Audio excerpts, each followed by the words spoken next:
Have you ever wanted to sacrifice material and launch a devastating attack without spending lots of time calculating complicated variations?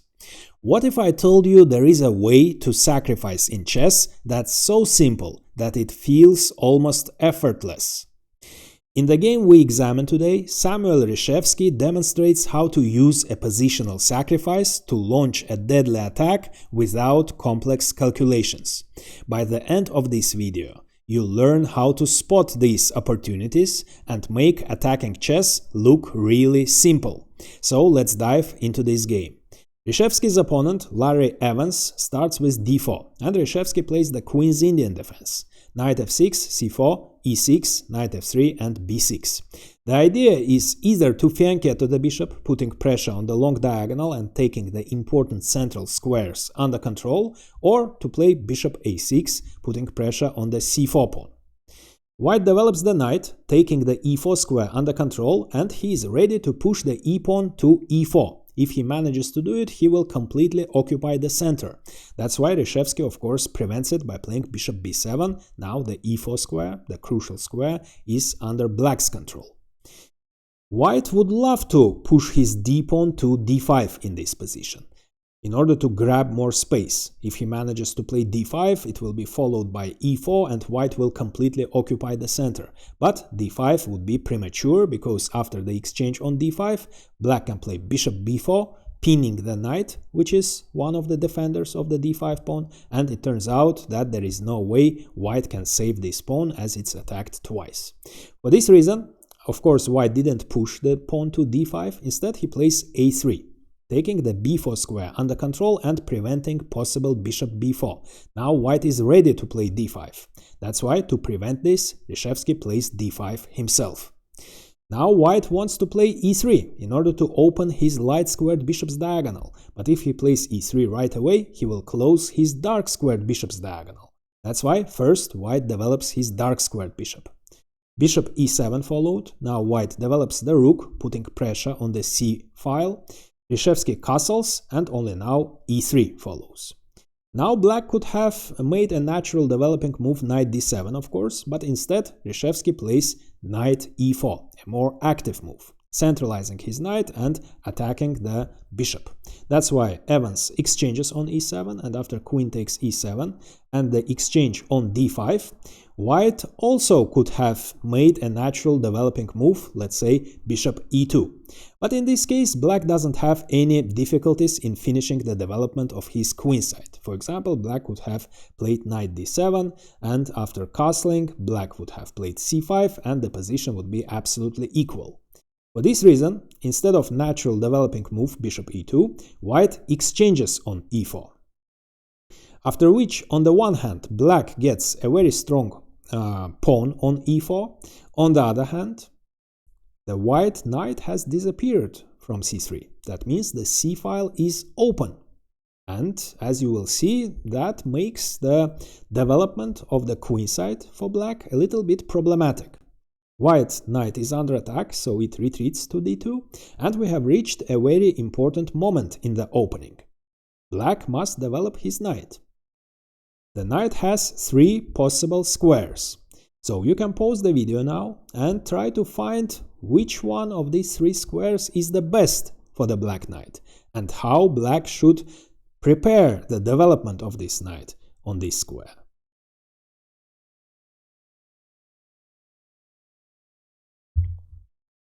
The knight doesn't have any prospects on c6 or a6. For example, if black plays knight c6, as you see, all the squares the knight can jump are controlled by the white pawns.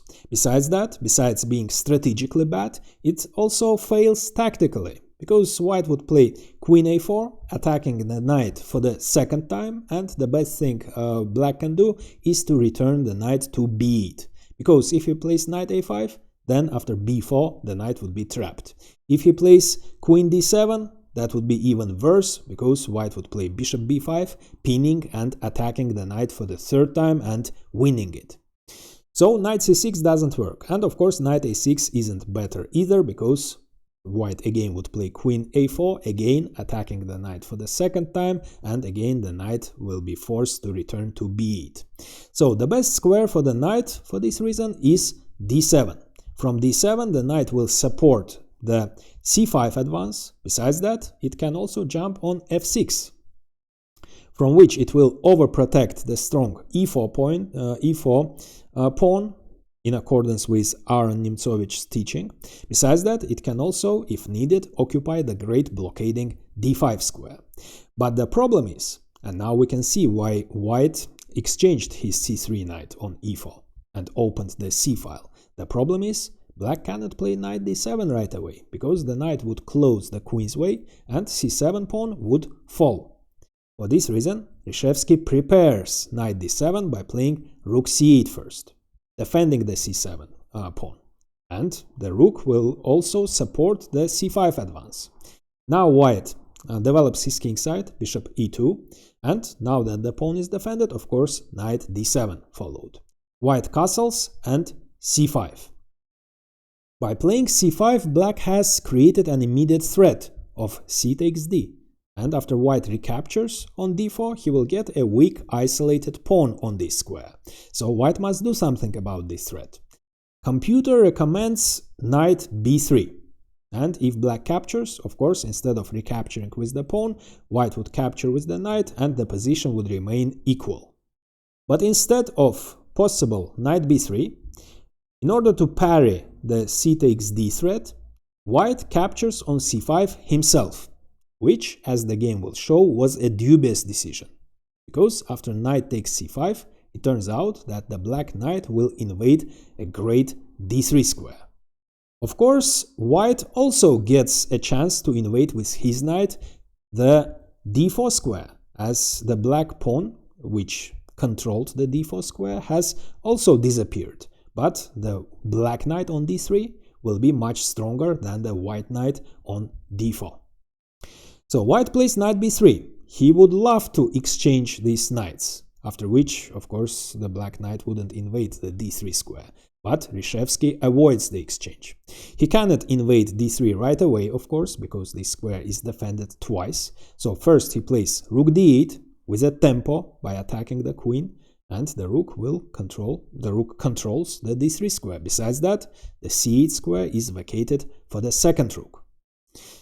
Now again, computer recommends knight d4, but in this case black can simply play knight e6, attacking the pinned knight for the second time, followed by knight takes d4, and again white will be forced to capture with a pawn, and he will have an isolated pawn on this square.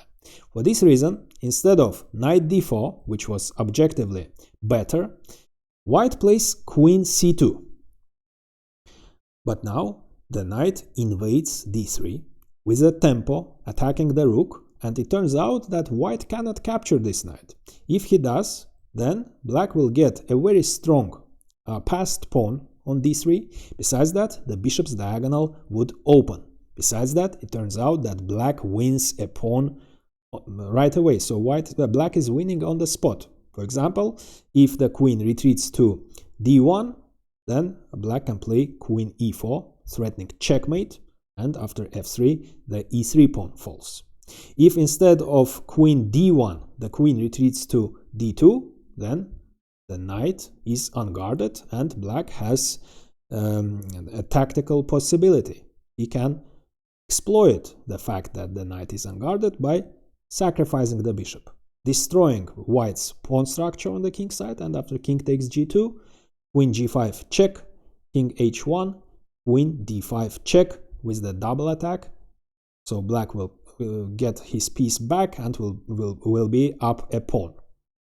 For this reason, as bishop takes d3 doesn't work, white saves his rook. He plays rook d1. But now Reshevsky develops his last piece, and again with a tempo, attacking the queen and forcing her to retreat to a very passive square. So the white queen is out of play. And Reshevsky notices that the white queen, the knight, and the rook are all placed on the queen side. And that means the king side, the king, isn't defended sufficiently. And he decides to initiate an immediate attack on the white king. He plays rook d6. The idea is to either play rook g6 followed by queen g5 threatening checkmate on g2, or maybe even rook h6 and queen h4 threatening checkmate on h2. So as his king side isn't defended sufficiently, white plays knight d4. Now his knight also invaded a great square, and the knight moves closer towards the king side, and we have reached a critical position. Now you can pause the video and try to find Reshevsky's brilliant solution. So he has just played rook d6 with the idea of rook g6 or rook h6. But what should he do now? You can pause the video and try to find it.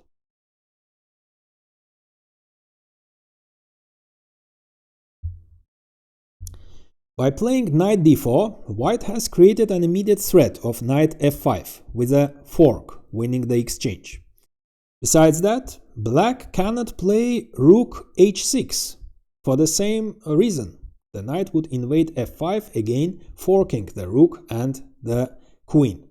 And if black plays rook g6, then again white would play knight f5 with a tempo, and after queen g5, the knight is on the king side and he takes part in the defense, and black has only a slight advantage.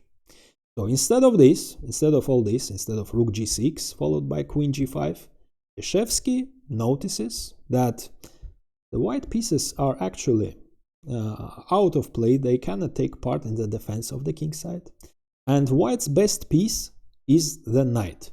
So Reshevsky now writes in his annotations that the sacrifice, the positional exchange sacrifice that he executes, namely rook takes d4, that was his move, doesn't require any calculations, because black gets so many advantages for this sacrifice that it's obvious that it must work.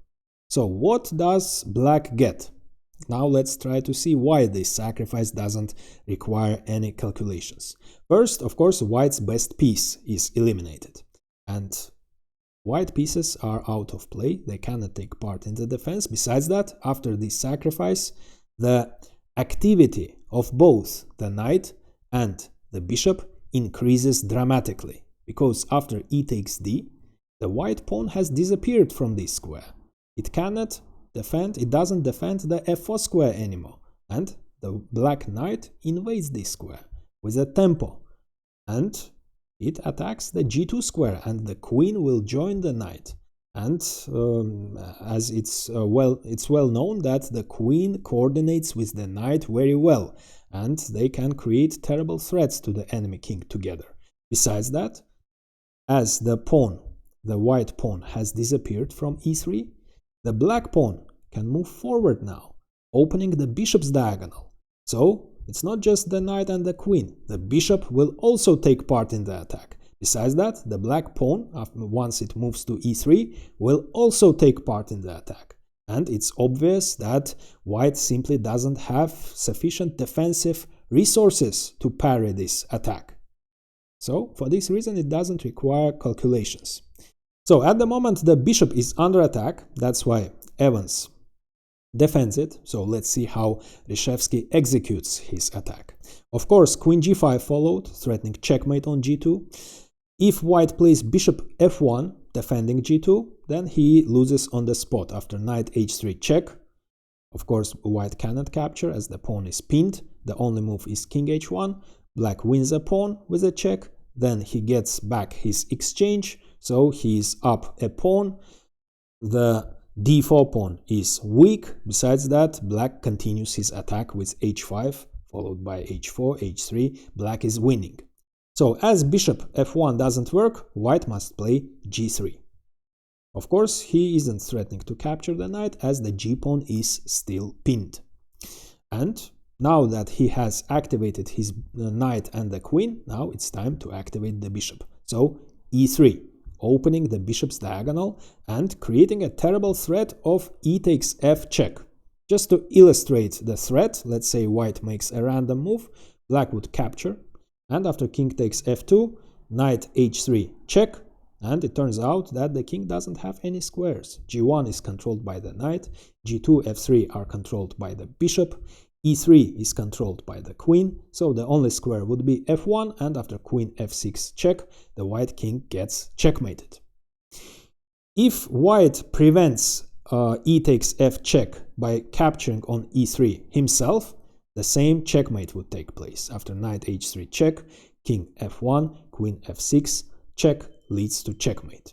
For this reason, in order to parry the threat of e takes f check and in order to close the bishop's diagonal, white plays f3. But now the e3 pawn survives and it has turned into a very dangerous passed pawn. Besides that, the f3 pawn is weak. It's defended only by the bishop. For this reason, Reshevsky exchanges his great knight for the bishop in order to remove the defender of this pawn. And after rook takes e2, he captures on f3. At first sight, it might seem that black gets the exchange back, but it isn't the case, because Evans plays rook c1, threatening to capture on c1 with checkmate, so he saves his first rook by moving it away from d1. Black doesn't have time to capture on e2, and if black captures on c1, that would be a terrible blunder. If black wants to exchange and then capture the rook, he would get checkmated himself. For this reason, Reshevsky doesn't exchange on c1, instead he plays rook e8, defending and supporting his great passed pawn. But now white saves his second rook, so white is still up the exchange. But for the exchange, black has a very dangerous passed pawn. Besides that, his attack continues. He plays bishop b2, threatening deadly queen d5, creating the queen and bishop battery and threatening checkmate either on g2 or on h1. And the only way to prevent this checkmate is to give the exchange back. So Evans plays rook c7, attacking the bishop, and after queen d5, he gives the exchange back. Rook takes b7, queen takes b7. So Reshevsky is up a pawn, but he converts his advantage in the most effective and a very instructive way. So let's see how he does that. White plays queen d3, attacking the pawn for the second time. And in order to prevent any possible counterplay of his opponent, Reshevsky exchanges the queens. He plays queen e4, defending his pawn and offering the exchange of the queens. And white cannot avoid the exchange. Let's say if he plays queen c3, his queen would be tied to the defense of the d4 pawn. The black pawn would survive. Besides that, black will continue his attack with h5 followed by h4, completely demolishing white's kingside, after which the queen might move to f3, attacking g3, and white's position would collapse. For this reason, white must exchange the queens. Queen takes, rook takes. White plays king g2. He is ready to play king f3, attacking both the rook and the pawn for the second time. And it might seem that the best thing to do for black now would be simply to capture, as his e3 pawn is doomed anyways. The best thing for black to do would be rook takes d4, but it isn't the case. It's true, computer recommends rook takes d4, but for human it isn't that clear. Because after rook takes e3, black doesn't have time to give a check, followed by rook takes b2, because white is threatening checkmate. So black is simply up a pawn, and it isn't that easy to convert the extra pawn in rook endgames. So rook endgames are tricky, and white usually has good chances to make a draw, being down a pawn. So for this reason, instead of capturing on d4, Reshevsky plays more precisely from human perspective. He decides to give up his extra pawn and transition into a winning pawn endgame. He plays f5, defending his rook and beginning the advance of his pawn majority. As you see, he has pawn majority on the king side, 3 pawns against the 2 pawns. Of course, his e3 pawn is doomed. White plays king f3, and Reshevsky simply brings his king closer to the center, king f7, letting his opponent capture the pawn. After the exchange of the rooks, we can see Reshevsky's idea. So materially, the position is equal now, but black has a very big positional advantage. He has pawn majority on the king side. That means he will move these pawns forward. When the right time comes, he might play f4. The white king will be forced to capture the black king, so the white king will be distracted from the center. It will be forced to move to the king side. By that time, the black king will be somewhere on d5, and as soon as the white king moves to the king side, the black king will capture on d4, and the black king will be closer to the queen side pawns than the white king. But it isn't that simple. You will see. So Reshevsky plays g5. As the white king might think about invading the f4 square, Reshevsky plays g5. He continues his advance on the king side, also taking this square under control. White plays h4, hoping that his opponent will capture on h4, which would be a terrible mistake, of course, because the white king will invade f4. So Reshevsky, of course, plays h6, defending his g5 pawn. Now d5 follows, king e7, king d4. It might seem that the white king is much more active than the black king, but it isn't that important. What is important, that the white king will be forced to move to the king side. White exchanges on g5, and after h takes g, white plays a4. Reshevsky blockades the queen side with a5. b3 follows, and now it might seem that the time for f4 has come. But f4 would have been a terrible mistake, because after the exchange on this square and king e4, it's true, the black king is closer to the queen side pawns. But after king takes f4, king takes d5, it turns out that the white king is right on time to defend his pawns, and the game would have ended in a draw. So instead of f4, Reshevsky plays g4. So now white runs out of pawn moves. He can move only his king, and of course e4 is impossible. King e4 is impossible. This square is controlled, and the only square to keep the d5 pawn defended is c4. But in this case, now black would have played f4, and his pawn would be unstoppable. For this reason, after g4, white must give up the d5 pawn. As king c4 doesn't work, he plays king e3. But now the pawn falls, and again Reshevsky is up a pawn. If king f4, then black simply defends his f5 pawn. That's why king d3 follows. King c5, black is ready to invade b4. If white prevents it by playing king c3, then again f4 this time works for the same reason, g3, and the pawn promotes to the queen. For this reason, instead of king c3, king e3 follows, but after king b4, king f4 captures, captures, captures, captures, and king b4, it turns out that the black pawn is unstoppable, and Evans resigns. And now I recommend watching Reshevsky's positional masterpiece, where he executes an epic plan against none other than José Raúl Capablanca. But first, like this video and subscribe, as it's really helpful for the channel growth.